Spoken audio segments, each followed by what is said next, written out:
عليكم ورحمة الله وبركاته.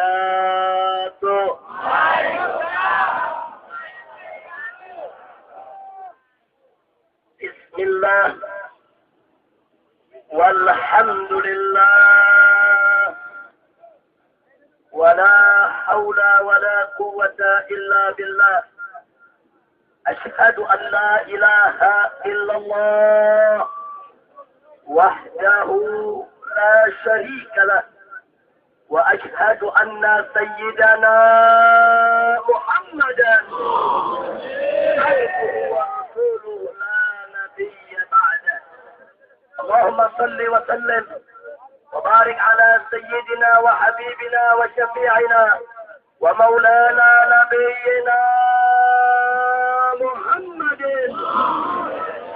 وعلى آله الطاهرين الطيبين وأصحابك الغر الميامين من تبعهم بإحسان إلى يوم الدين.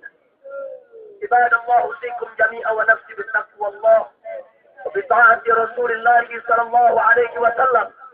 أسأل الله سبحانه وتعالى أن يجعلنا جميعا من المتقين. آمين يا رب العالمين. Saudara, dalam kesempatan orasi kali ini saya ingin menyampaikan sejarah singkat dari dua tokoh ulama besar mujtahid di zamannya tatkala diminta fatwanya oleh penguasa ketika itu, saudara. Yang pertama, Al-Imam Izzuddin Ibnu Abdissalam rahimahullahu ta'ala wa arba. Beliau ditanya oleh Sultan Mesir, apakah boleh penguasa mengambil pungutan, mengambil pajak, mengambil sedikit harta rakyat dalam rangka untuk membekali tentara di dalam melindungi negara dari serangan musuh. Apa dijawab oleh Al-Imam Izzuddin Ibnu Abdissalam? Beliau menjawab, boleh Anda sebagai penguasa untuk mengambil pungutan dari rakyat dalam rangka untuk membela negara, membiayai tentara untuk menghadapi serangan musuh, tapi dengan syarat. Syaratnya adalah ambil dulu semua kemewahan para pejabatmu. Ambil dulu harta yang berlimpah milik pejabat kesultananmu. Setorkan itu dulu ke kas negara. Kalau itu kau sudah lakukan, ternyata masih kurang, baru boleh kau ambil pajak dari rakyat.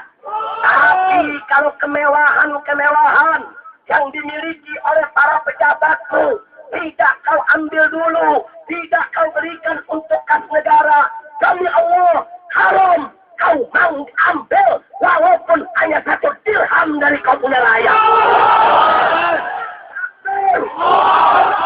Katanya Al-Imam Izzuddin Ibnu Abdissalam, tegas tidak? Tegas tidak? Takbir. Yang kedua, saudara, yang kedua adalah Al-Imam Abu Zakaria Yahya ibn Sharaf An-Nawawi. Beliau tatkala hidup di zaman Sultan Zahir yang berpusat di kota Damaskus di Syria, saudara. Sultan ketika itu kebingungan, kas negara kosong, sedangkan negara membutuhkan uang untuk membangun negeri, untuk memberikan perbekalan kepada tentara di perbatasan, untuk membiayai perlindungan negeri, saudara. Kemudian sang sultan mengundang ulama satu negeri, ibarat Allah. Ulama-ulama diundang dan sang sultan minta fatwa. Lalu para ulama ini musyawarah, berijtihad bersama. Hasilnya mereka setuju Sultan mengambil pajak dari rakyat selama tidak dalam jumlah yang membebani rakyat.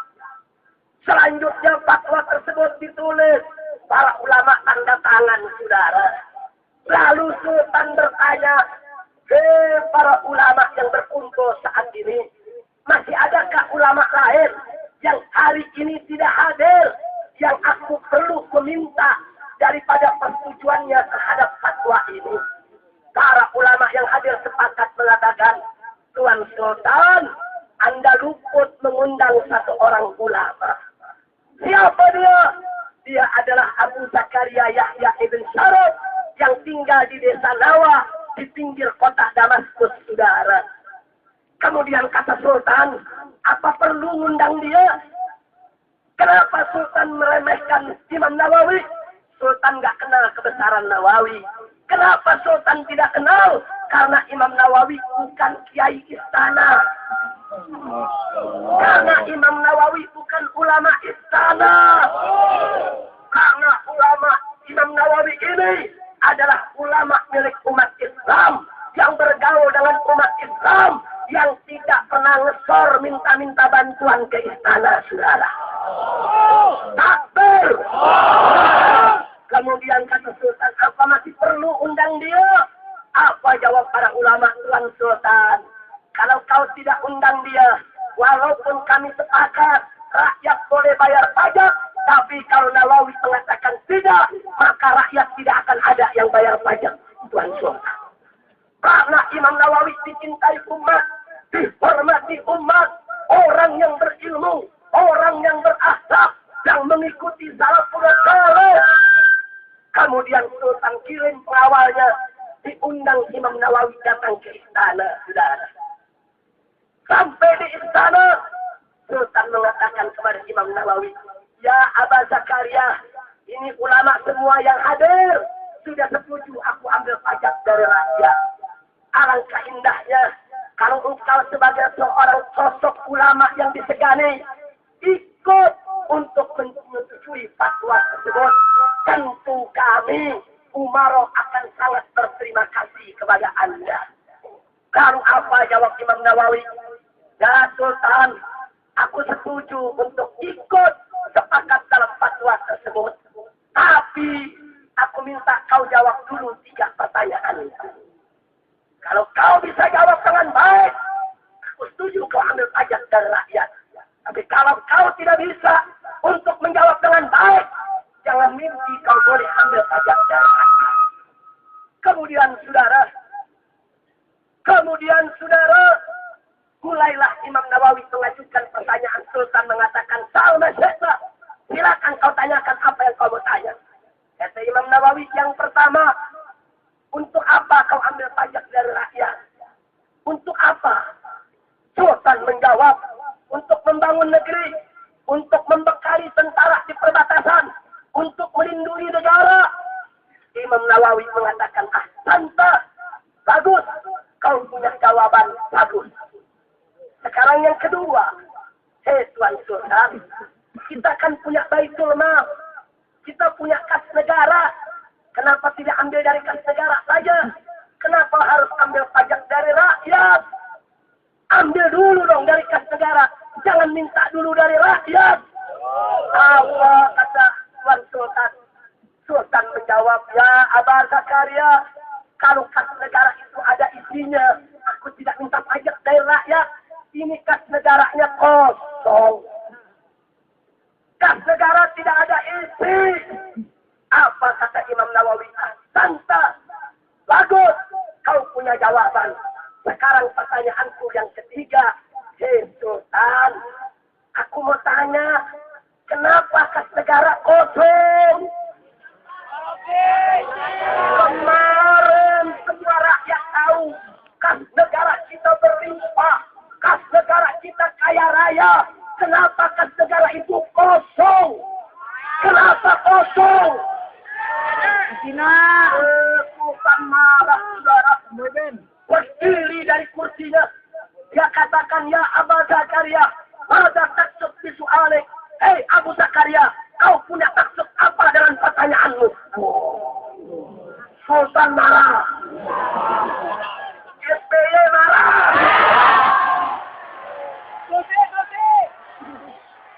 Saudara, apa ulama takut presiden marah? Ulama takut presiden marah? Begitu Sultan berdiri, dia tunjuk Imam Nawawi, saudara. Kau punya maksud apa dengan kau punya pertanyaan? Imam Nawawi berdiri lagi, saudara. Balik menuding. Kali ini nggak manggil Sultan, dia panggil nama. Zahir. Kalau sekarang, Zahir.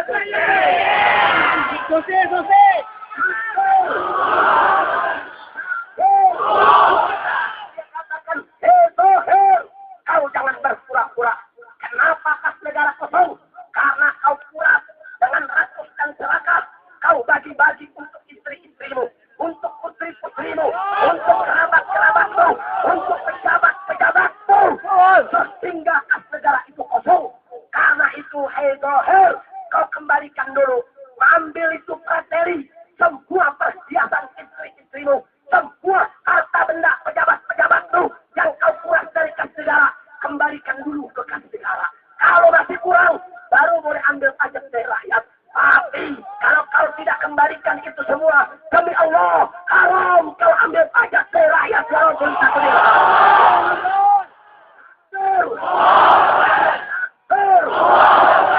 Imam Nawawi berani tidak? Tegas tidak? Jujur tidak? Amanat tidak? Itu baru ulama. Betul? Jangan jadi ulama, pemerintah bilang bayar pajak, ulama pakai ikut pasang iklan, rakyat tidak taat pajak.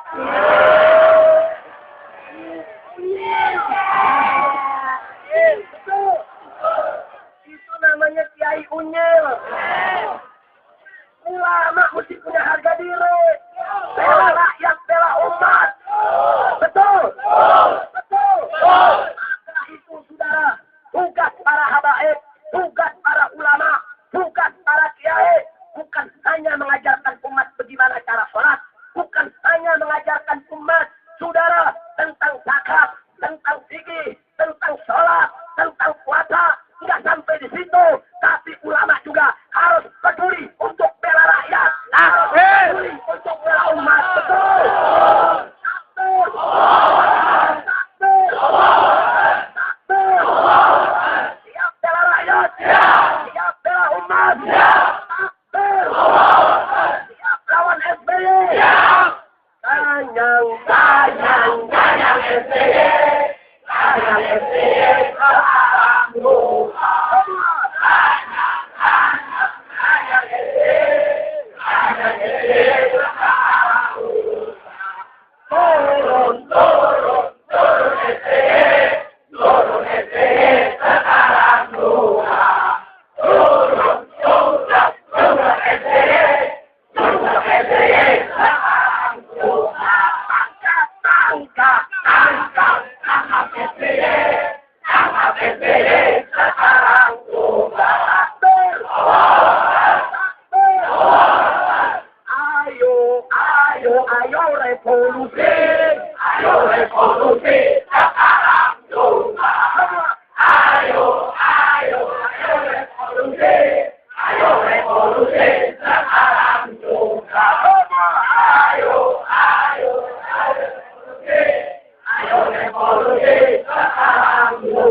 Buat polisi sama tentara, tolong buka pintu istana.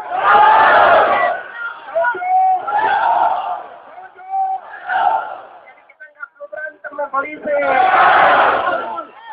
yang buka istana naik pangkat semua. Yang kombes jadi jenderal. Yang kopar jadi jenderal juga. Takbir. Kalau polisi tentara buka pintu istana buat umat, setuju tidak?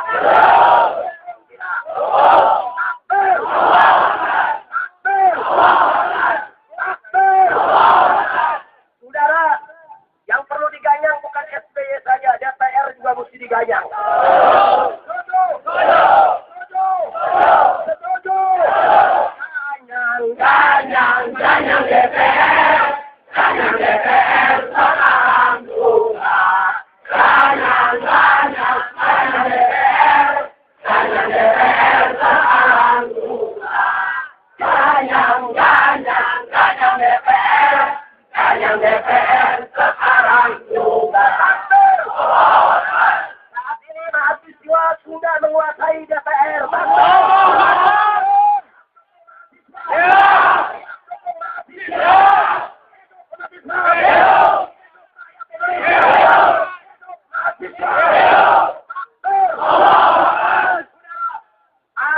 partai yang mendukung kenaikan BBM adalah partai.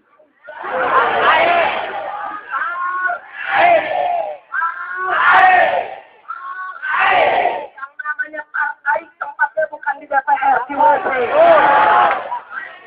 Jamban. Setuju. Dukung mahasiswa. Dukung mahasiswa.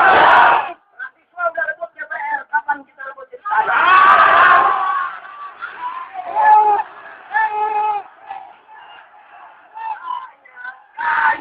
Kanyang SBY, kanyang SBY, sekarang duta. Kanyang SBY, kanyang SBY, sekarang duta. Ayo revolusi, sekarang duta. Ayo revolusi, sekarang duta.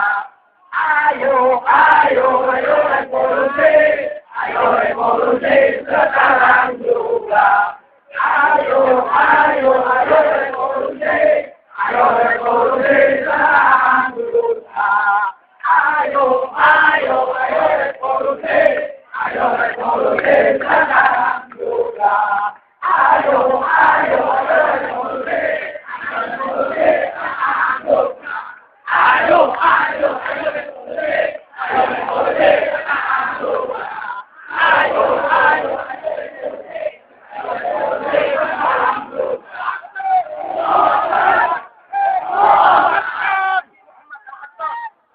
Ustaz Kiai Haji Muhammad Abu Jibril supaya di depan bacakan pernyataan singkat kita.